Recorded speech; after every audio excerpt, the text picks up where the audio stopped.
እንደገና የዘላለም አምላክ እግዚአብሔር አንተ በሰጠህን ነገር እንድንነጋገር አብረን እንድንሆን እንድንወያይ ዘላለም አምላክ እግዚአብሔር በውስጣችን ያለውን እንድናወጣ አንተ የምታቀብለንን የሰጠህንን እንድንሰጥ ስለረዳህን ይህን ጊዜ ስለሰጠህን በኢየሱስ ክርስቶስ ስም እናመሰግናለን።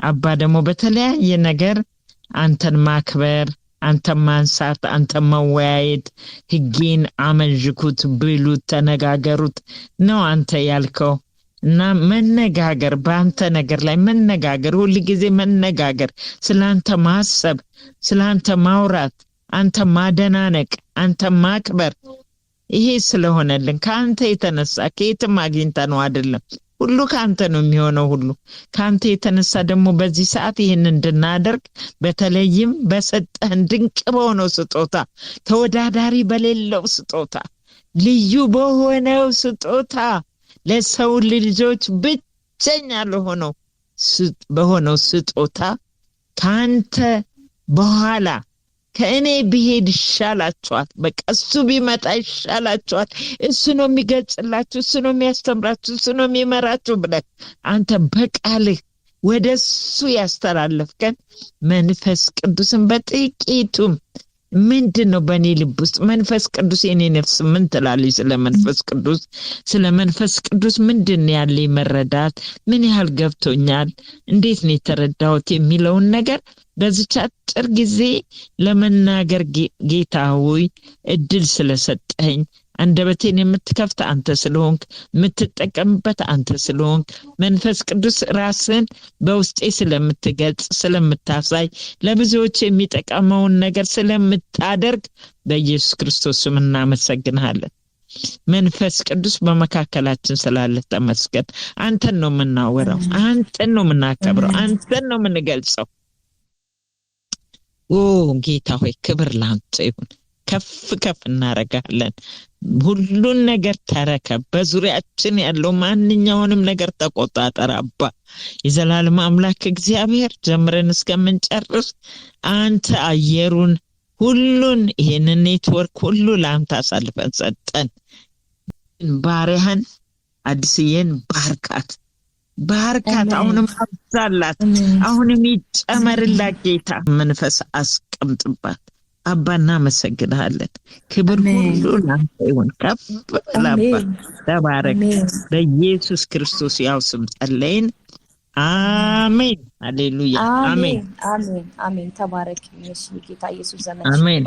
እንግዲህ ዛሬ አዲስዬ ምንድነው ያለችኝ በመንፈስ ቅዱስ እንደው መንፈስ ቅዱስ አንቺ እንዴት ነው የምትረጂው እንደው ምን ያህል ነው ስለ መንፈስ ቅዱስ ያለ በቃ እንድንከፋፈል ለሌሎችም በቃ እኔ የምረዳው እንደዚህ ነው እኔ የምጠቀምበት እንደዚህ ነው እኔ የጠቀመኝ ይሄን ያህል ነው በሚለው ነገር ጥቂት ነገር በቃ የኔን ሐሳብ እግዚአብሔር እንደፈቀደ መንፈስ ቅዱስ ደግሞ አንደበቴን እንደተጠቀመ ለመናገር በፊታችሁ አለው። እንግዲህ መንፈስ ቅዱስ ለኔ በኔ መረዳት እኔ የተለማመድኩት መንፈስ ቅዱስ እኔ የምለው መንፈስ ቅዱስን ግለጹ ቢሉኝ እኔ የምለው መንፈስ ቅዱስ እግዚአብሔር በሕይወታችን የሰራውን ስራ ለማየት የምንጠቀምበት ሜሞራይዝ የምናረግበት ያደረገውን የምንናገርበት የምንረዳበት የምናውቅበት ሁለንተናችን እግዚአብሔርን የሚገልጽልን ጌታ ኢየሱስን በፊታችን የሚያከብርልን መንፈስ ቅዱስ እንደሆነ እኔ ተረድቻለሁ በሕይወቴ። እኔ እንደዚህ ነው የተረዳሁት። ለምን ብትሉኝ እንደ እግዚአብሔር ቃል ዮሐንስ 13 ላይ ጌታ ኢየሱስ የመጨረሻው ቀን እንደደረሰ አውቆ ሐዋርያትን አንድ ላይ ሰብስቦ የመጨረሻ እራት እየበሉ ብዙ ነገር አወራቸው። ብዙ ነገር በቃ ያወራቸዋል ከአብ ጋር ስለሚሆን ያለውን ግንኙነት አሁን በዚህ ለሊት ሊሆን ያለውን ነገር ከዛ በኋላ የሚደርስባቸውን ነገር የሚሆነውን ነገር ያወራቸዋል። ግን ሁሉም አልገባቸው።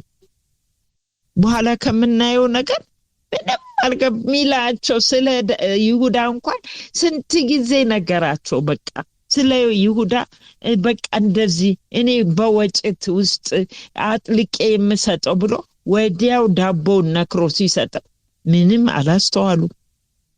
እሱ ነው አሳልፎ የሚሰጠኝ ያላቸው። ማይሆን እያሉ ይሾካሾካሉ። አላስተዋሉም። የጎደለ ነገር ነበር።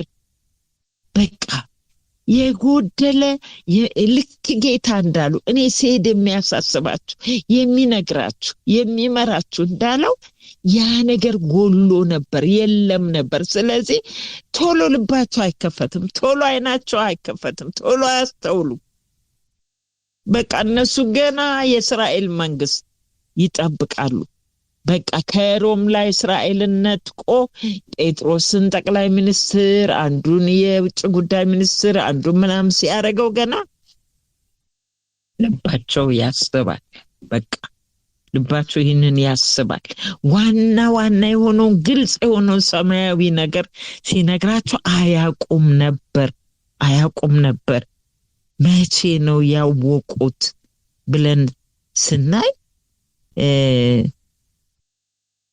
ነው ያወቁት ብለን ስናይ የሐዋርያት ሥራ ላይ ያለው በዛ ቀን በቃ ፈርተው አስፈራቸውም ነበር እኮ ነገር ግልጽ ቢሆንላቸው ኖሮ ምንም ያንቀጠቅጥ ነገር እኮ አልነበረም። ግልጽ የሆነ እኮ ነገር ነግሯቸዋል። ግን ፈርተው ቤት ዘግተው ቁጭ ባሉበት ሰዓት እግዚአብሔር መንፈስ ቅዱስ በመካከላቸው ሲገለጥ ሁሉ ነገር በራላቸው። ሁሉ ነገር አያቸው። ጌታ ኢየሱስ በምድር ላይ ሆኖ ያላቸው ነገር ሁሉ እንደ መስተዋት ሆኖ መጣባቸው። ኃይል፣ ጉልበት፣ አቅም፣ ድፍረት፣ ሁሉ ነገር ለአንድ ክርስቲያን የሚያስፈልገው ነገር ሞላባቸው።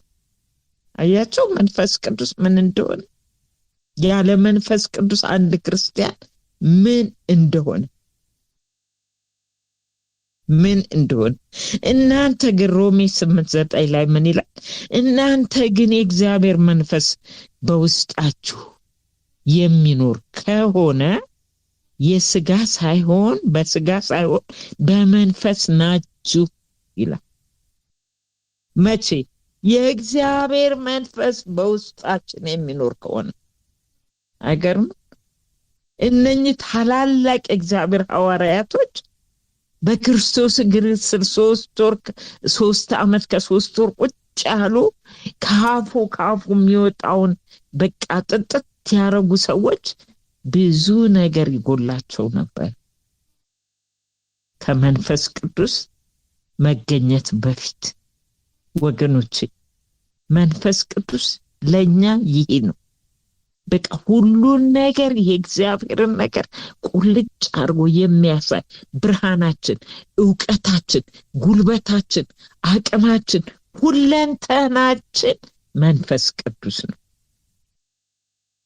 እናንተ ግን የእግዚአብሔር መንፈስ በውስጣችሁ የሚኖር ከሆነ በስጋ ሳይሆን በመንፈስ ናቸው። በቃ የስጋነት ይቀራል፣ ስጋዊነት ይቀራል፣ በመንፈስ መመላለስ ይጀመራል። ደግሞ ይሄ ነው የሚያስፈልገን። ምን ያደርግልናል? ስጋዊነት የትም አያደርሰንም።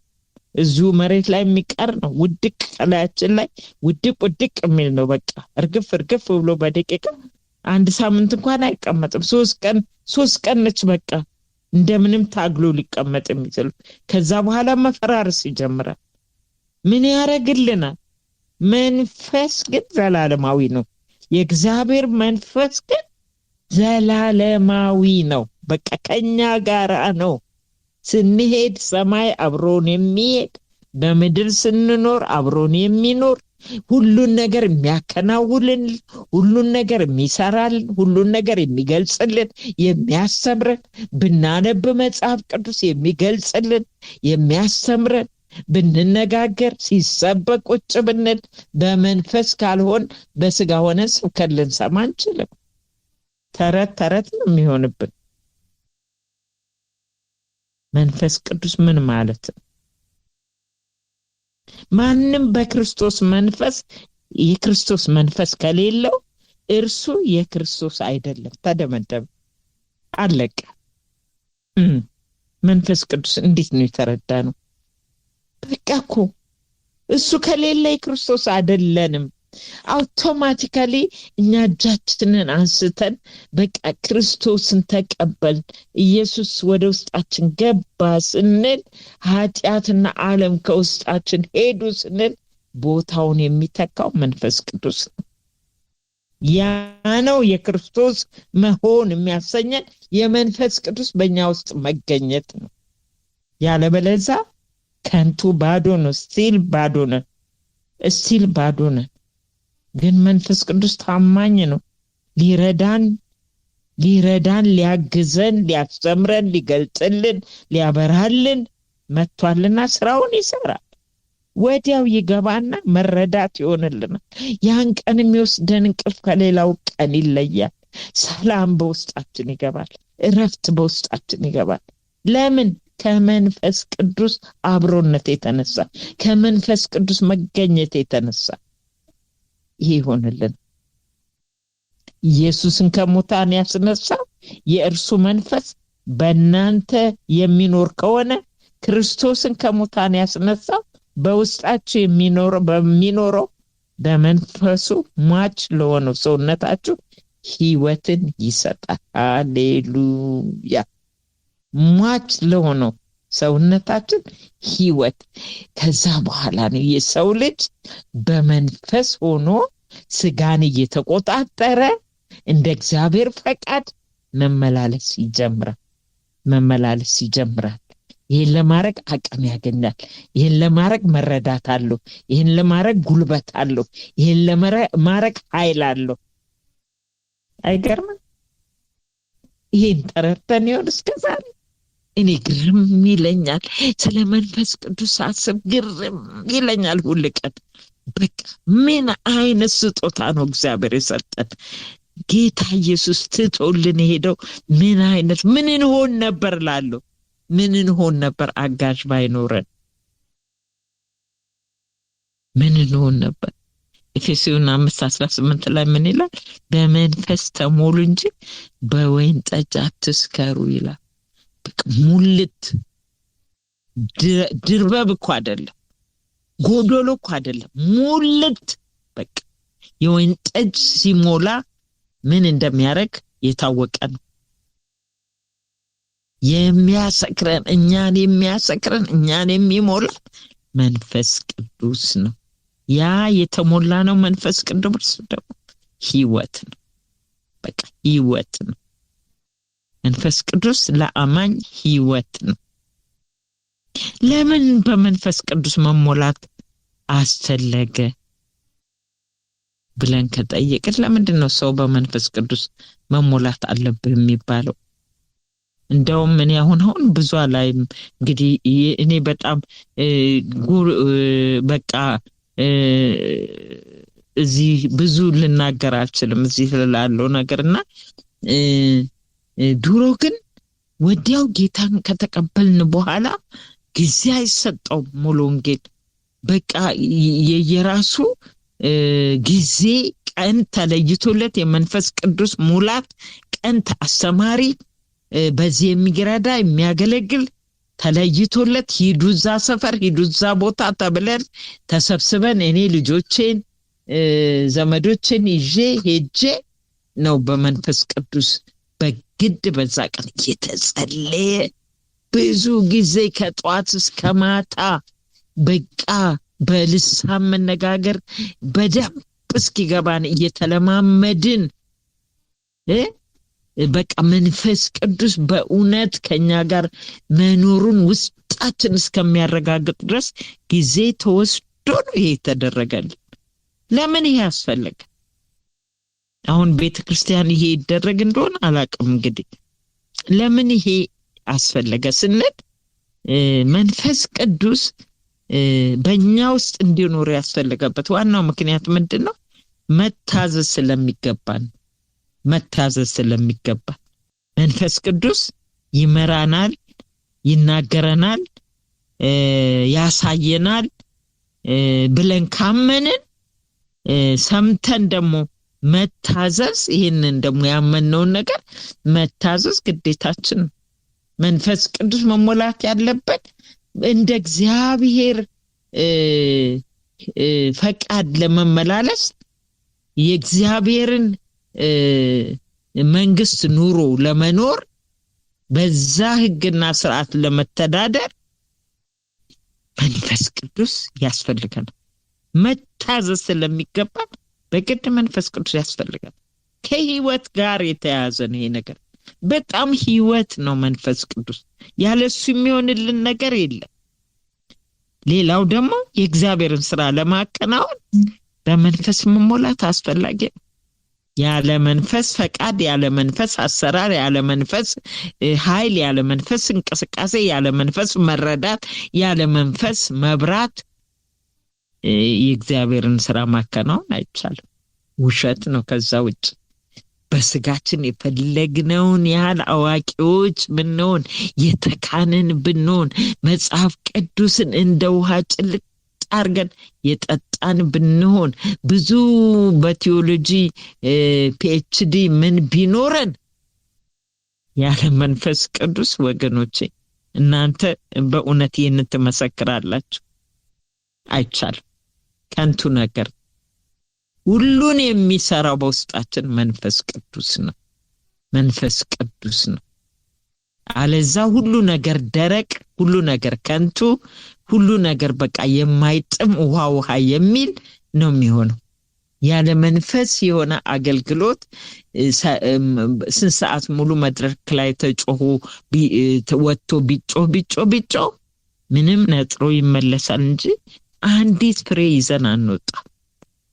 በውስጣችን መረዳትን እያስቀመጠ ዋው ይሄ ነገር እኔን ይመለከታል እኮ፣ ልክ ነው፣ እንደዚህ ማድረግ ነበረብኝ እኮ፣ ልክ ነው፣ ጌታው ይቅር በለኝ እኮ ምን የምንለው እኮ ይሄ ሁሉ መረዳት በውስጣችን የሚፈልቀው እሱ ስላለ ነው፣ ስለሚያሳየን ነው፣ ስለሚያስረዳን ነው። መንፈስ ቅዱስ ለአንድ ክርስቲያን በቃ ሁለንተናው በቃ ሁሉ ነገር ክርስቲያን ነኝ ሊል አይችልም። የክርስቶስ አይደላችሁም አለ። መንፈስ ቅዱስ በመንፈስ ቅዱስ ካልሆናችሁ የክርስቶስ ሕይወት የለም። የክርስቶስ አይደላችሁም። በቃ ታዲያ ምንድነው ክርስትና ያለ ክርስቶስ?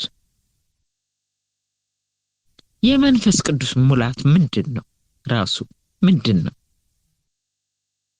የመንፈስ ቅዱስ ሙላት ማለት ሰው በመንፈስ ቅዱስ ተሞላ የምንለው በመንፈስ ቅዱስ ቁጥጥር ስር ገባ ማለት ነው።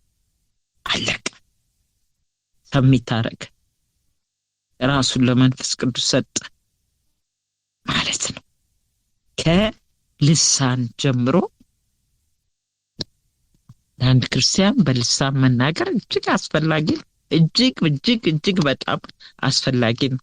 አንድ ጊዜ ከአንዲት ልጅ ጋር ስንነጋገር ምን አለችኝ? እግዚአብሔር ይሰማኛል፣ የጸለይኩት መልስ ቶሎ ይደርስልኛል ስላት ምን አለችኝ? በልሳን ትጸልይ ይሆናል አለች። እውነቷን ነው። በጣም እኔ አሁን ነው እንደውም በቃ ንግግር የለመድኩትና በጣም ብዙ ሰዓት በልሳን ነበር ምጸልየው። አሁን ራሴን እያስለመድኩ ግድ እያልኩ ነው በራሴ ቋንቋ መጸለይ የጀመርኩት እንጂ በጣም ረጅም ሰዓት በልሳን ጸልይ ነበር እና ከዛ ጀምሮ በልሳን ከመናገር ጀምሮ መንፈስ ቅዱስ ስንሞላ የሚሆነው ነገር ምንድነው? የእግዚአብሔርን ስራ ለማከናወን በቃ የእግዚአብሔርን ስራ ለመስራት ብቃት፣ ችሎታ፣ አቅም፣ ኃይል፣ መረዳት፣ ዕውቀት ይኖረናል። አያችሁ፣ የመንፈስ ቅዱስ በአንድ ክርስቲያን ውስጥ መገኘት ይሄ ሁሉ ነገር አለው። መንፈስ ቅዱስ ሙላት ምንድነው ስንል በመንፈስ ቅዱስ ቁጥጥር ስር መግባት ማለት ነው። እሱ የሚያደርገውን መሆን ማለት ነው። እሱ ወደ አሻየ መሄድ፣ እሱ የሚለንን ማለት፣ እሱ ወደሚመራን መሄድ፣ እሱ የሚያሳየንን ማየት፣ በሱ ቁጥጥር ስር ውስጥ መግባት ማለት ነው። በመንፈስ ቅዱስ መሞላት ማለት እግዚአብሔር በሁሉ ስፍራ አለ፣ በሁሉ ስፍራ ይገኛል፣ ሁሉ ጊዜ ከኛ ጋራ ነው።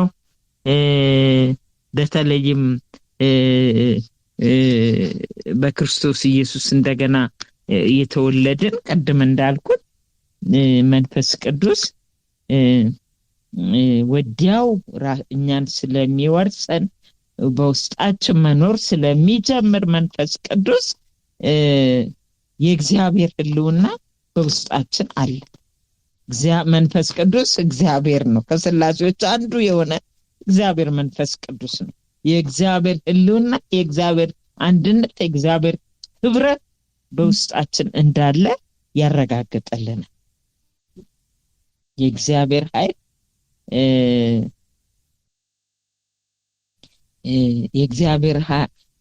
እግዚአብሔርን ወደምንመስልበት ወደ እውነት መመራት የምንለው እኛ ወደምንፈልገው ሳይሆን እግዚአብሔር መንፈስ ቅዱስ ወደሚፈልገን አቅጣጫ እኛ እንደፈቀድነው ሳይሆን እንደ እግዚአብሔር ፈቃድ መኖር የምንጀምረው መንፈስ ቅዱስ ከተሞላን በኋላ፣ መንፈስ ቅዱስ በውስጣችን መኖር ሲችል፣ መንፈስ ቅዱስ በውስጣችን መገኘት ሲችል ብቻ ነው እንደ እግዚአብሔር ፈቃድ የሰው ልጅ ሊኖር የሚችለው። ያለዛ ወገኖች ስጋ ይሄ እዚህ ጋር ተሸንቆሮ ወጥቶ ያልሄደ ተደብቆ ያለ ስጋ ብቅ እያለ እኛን እየፈጠፈጠ እንትን ለማለት ምንም አቅተው በምናችን እንቋቋማለን? ያለን ስጋ ነው። በቃ ስጋ ከስጋ ጋር አይቃወምም። ተቃውሞ የሚመጣው መንፈስ ይገባብን ነው። ስለዚህ ለስጋ ፈቃድ እየተገዛን ነበር የምንኖረው። መንፈስ ቅዱስ በእኛ ውስጥ ባይኖር፣ መንፈስ ቅዱስ ባይረዳ፣ መንፈስ ቅዱስ ባያግዘን፣ መንፈስ ቅዱስ ባይመራን፣ መንፈስ ቅዱስ ባያሳየን የኛ ፈቃድ ምንድነው የሚሆነው? በስጋ መመላለስ ነው የሚሆነው። ይሄ ደግሞ ምንድነው? ከክርስትና ጋር ምንም ግንኙነት የሌለው ነገር ማለት ነው። ከንቱነት ነው።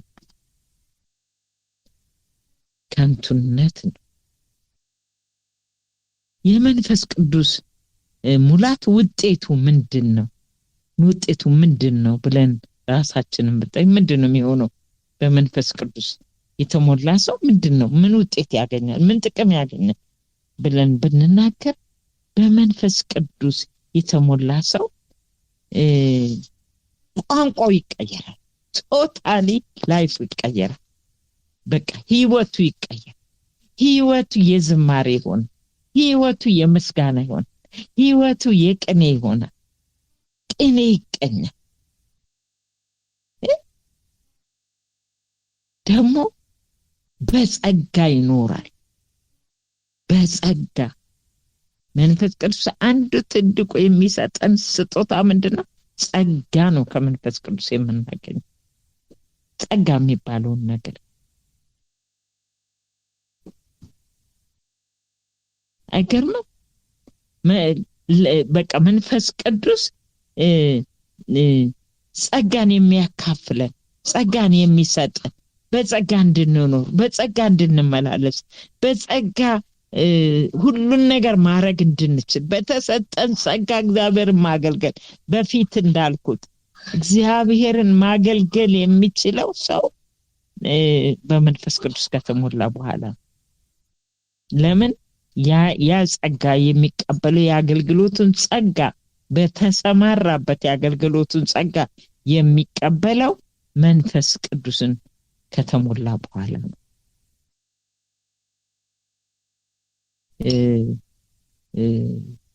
ቅኔ ስሜትን መግለጽ፣ ሐሳብን መቆጣጠር፣ ራስን መግዛት፣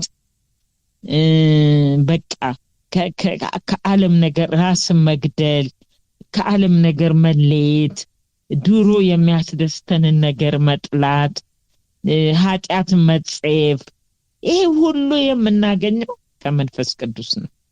ይሄ ሁሉ በቃ ሰርተን ደግሞ እንዳንደሰት ተሳስተን እንኳን ብናረግ ቶሎ ብሎ